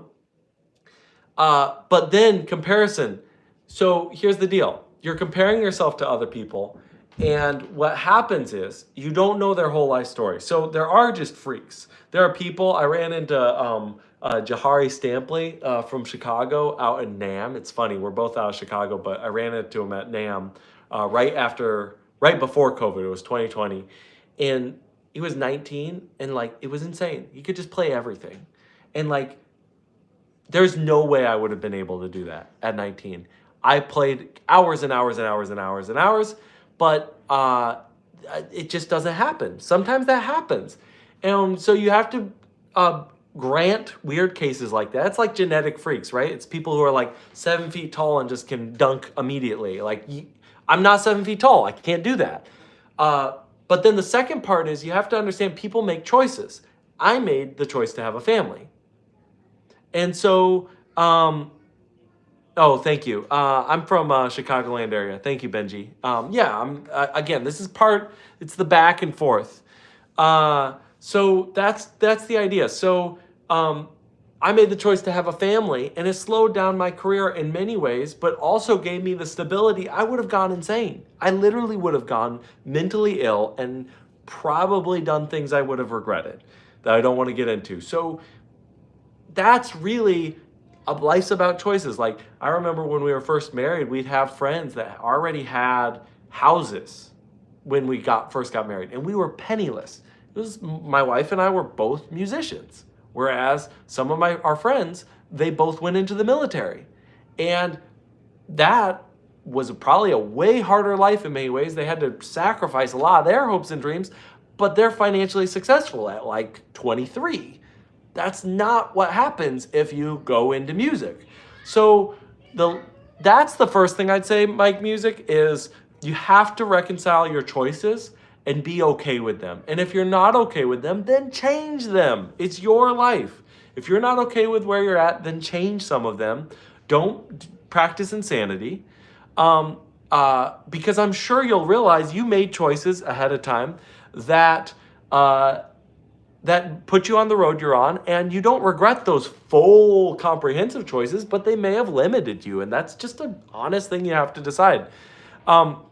The second thing, though, that I would throw out there is it's never too late. It's never too late for some things. Okay, some things, yes, they're past, they're gone.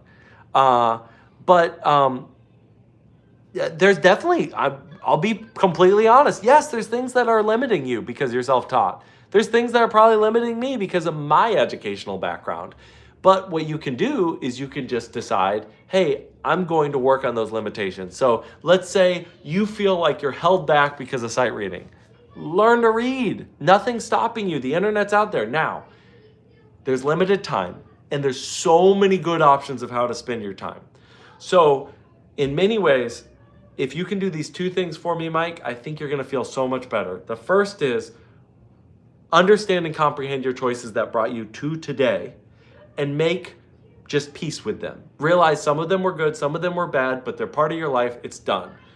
The second, though, is then take an assessment of where you are today and where you want to be in a year or 2 years or 3 years. Not 5 years or 10 years, not 6 months. Something that has a bit of time involved, but isn't, super far in the future that you can just be like, I'll get to it at some point. And then make practical steps to get there. Is it, I need to learn a particular program? Is it, I need to learn better technique to get better keyboard? Is it, I want to get more gigs? Is it, I want to get more clients? Set those goals and figure out a practical way to get there AI is a huge asset in this because you can type in exactly what you're thinking into AI and it will give you gobbledygook, but there will be nuggets in there of actionable steps to do. So that was a long bit there. I'm gonna. There was one other question I didn't want to miss earlier, and then we'll pop over. I have a good practice question. When you're playing either improv or practice on a piece, what helps you keep your rhythm in both hands? I use a metronome, but then my brain loses track of the rhythm. Mr. MIDI, I'm just gonna be very upfront. Your brain loses track of the rhythm because you're not going slow enough. You're not disciplined enough. You're not doing it enough.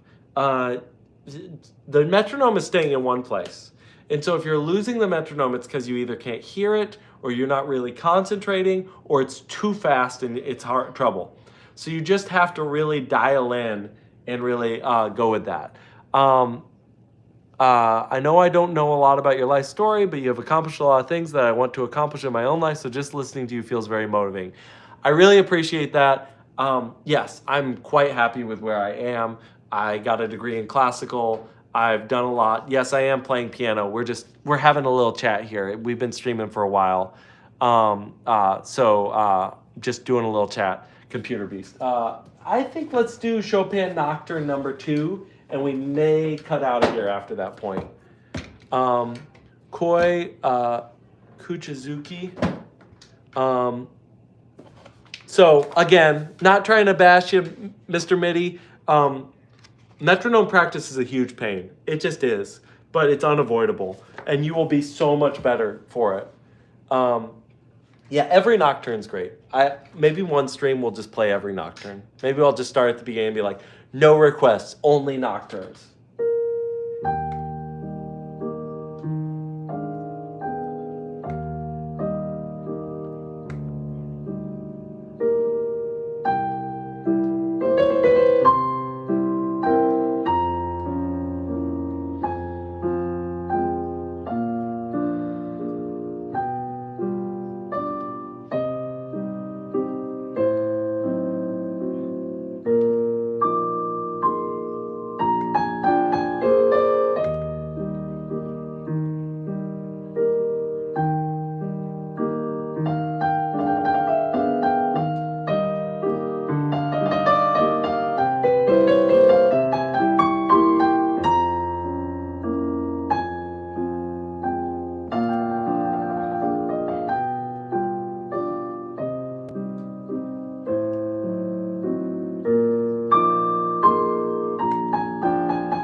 Try that phrasing again. Let's try it again.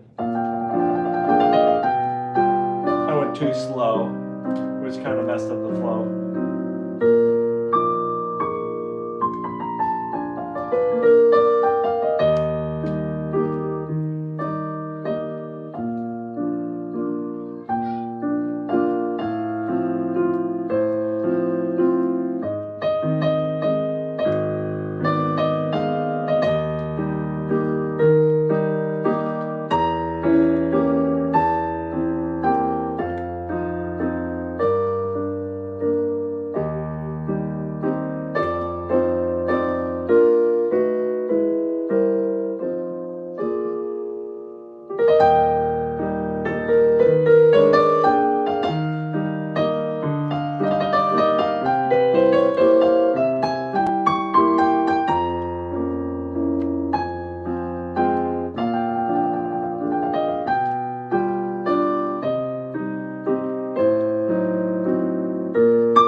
Mark Zuckerberg, what are you doing?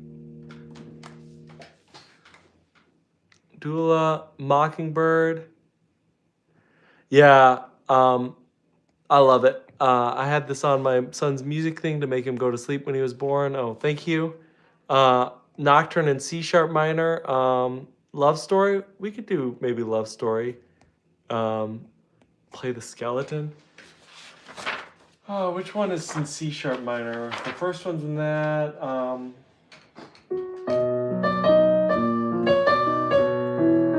No, that's not that one.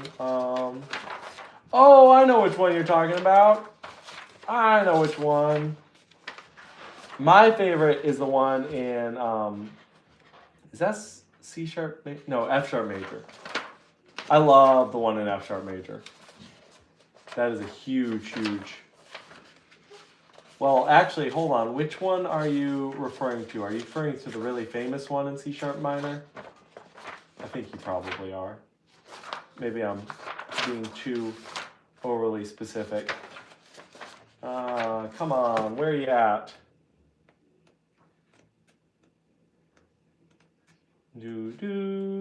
Oh, wait, no, that's a waltz. What am I talking about? What am I even talking about? You're actually talking about this sucker.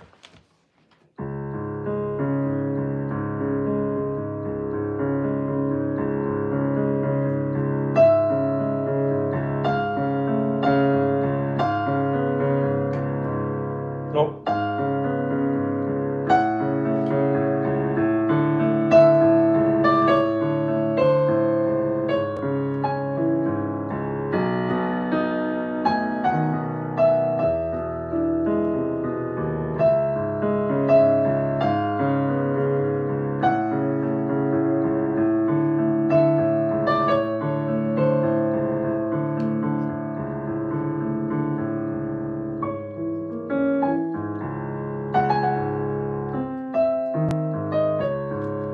Is that the one? Oh, the one with the chords at the beginning? Okay. You are going fabulous. I was just kidding. Be happy and make others happy. Oh, it's fine. Everybody says I look like Mark Zuckerberg. I don't see that. Yes. This, okay, just for you Chopin enthusiasts. Okay, you don't need the text. You don't need the text. But man, this is nice. This book is really, really nice. The Alfred edition. Let me see if I got one of those handy. I think I do. This sucker, of course, for Nocturnes. I think that was like $30, like in the, again, the 2000s. So I have no idea. Good question. Let's do some. We're gonna turn into an e-commerce channel for just a second. I'm just joking, but Chopin Nocturne text. The Henley. It is now $36. So that's actually not too much of a increase. I think the edition actually that you potentially want is the Chopin National Edition. That's going to give you some markings. So it just depends on what you're really going for. The text is really nice because it's by definition exactly the cleanest copy of exactly what Chopin wrote, with notes in any confusing parts. So it is super, super nice. Yeah. Okay, your name is Chopin Enthusiast. You should start to slowly but surely work your way through buying up all the Chopin. Anybody who loves Chopin should have the Nocturnes, the Polonaises, the Waltzes, the Mazurkas, the Etudes, probably, and the Preludes. Sorry, it's 6 books. It's like $200 of music, but it's really nice to have copies of all those things. That is one of the things I go back to the most. Maybe 2 weeks, maybe 2 weeks is the longest I've gone without playing the piano. Maybe. Okay, we're gonna finish up here because I need to get rolling. Yes, the Alfred Masterworks, though, are fantastic, fantastic additions. Thank you so much for the sub. I already played Golden Hour. We're not going to mess with that. The etudes are still far from my level. Yeah, don't worry about the etudes. The etudes the least helpful one. Preludes is a really great one to get early. All right, we'll do the middle section of this Hungarian Rhapsody. I haven't played any of it yet. I know I'm probably bothering. Well, actually, let's be honest. I don't think anybody's going to be too bothered hearing Liszt in the middle of Golden Hour and Rushy over and over again.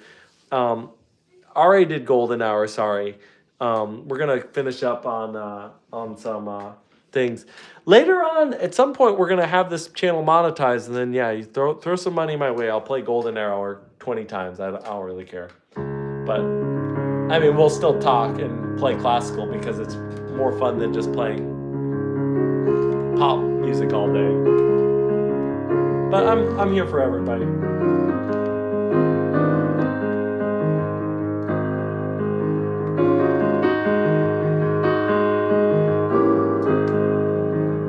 Okay, we might do Rewrite the Stars, and then we'll get going.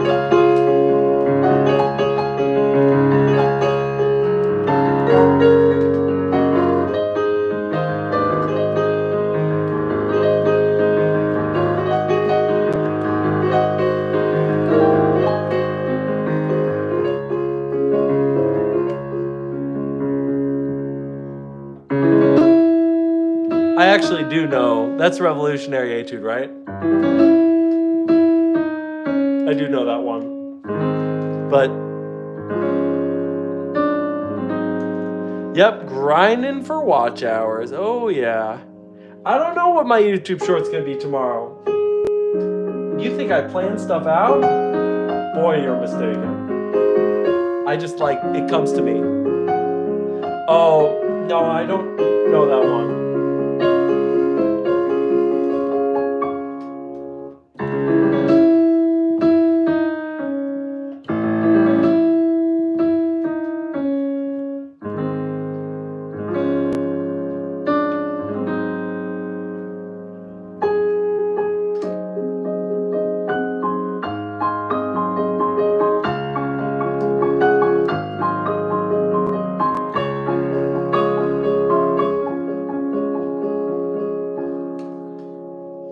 Okay, all right. We'll do Rewrite the Stars because that's actually a cover that I haven't heard anybody. That was a friend of my wife and I's. Yeah, super cool painting. I agree. Anybody know who that is? I'm sure you know who that is. Oh man, Bach too. Okay. Let's see.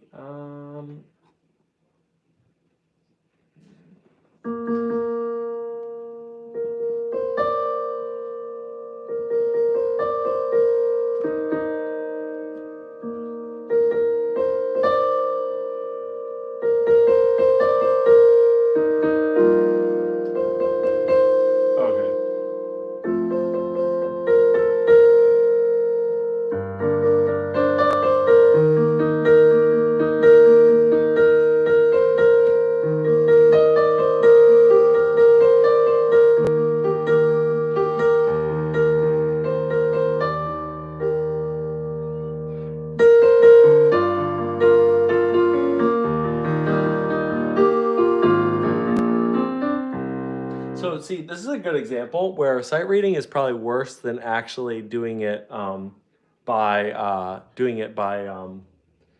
ear. So.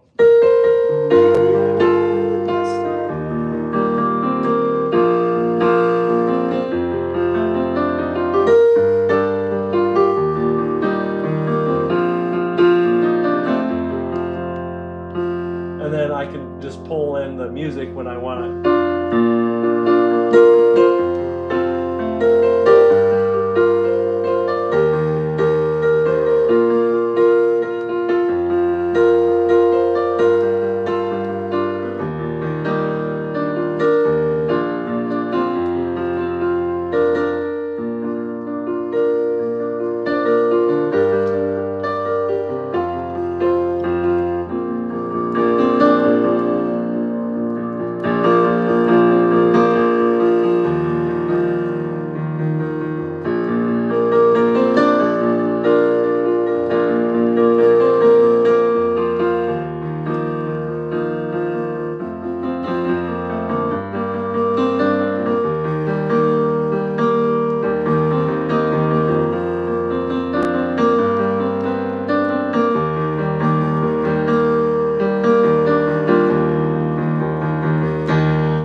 Mashups? Mashups are fun. All right. I'm hearing some whining upstairs. I should definitely go check in the whining. Yeah, I know, 70 likes. We broke, I think, the like record for this. So thanks so much for everyone tuning in. Greatly appreciated. We're going to keep these rolling. Again, they're going to get more consistent. At some point, I'll have a Discord. At some point, I'll be posting the times. At some point, we'll turn the camera so that it's not looped. At some point, we'll get all these things. But for now, I greatly appreciate your guys' support. Happy Valentine's Day. Have a wonderful evening. Spend it with loved ones. Until next time, peace out.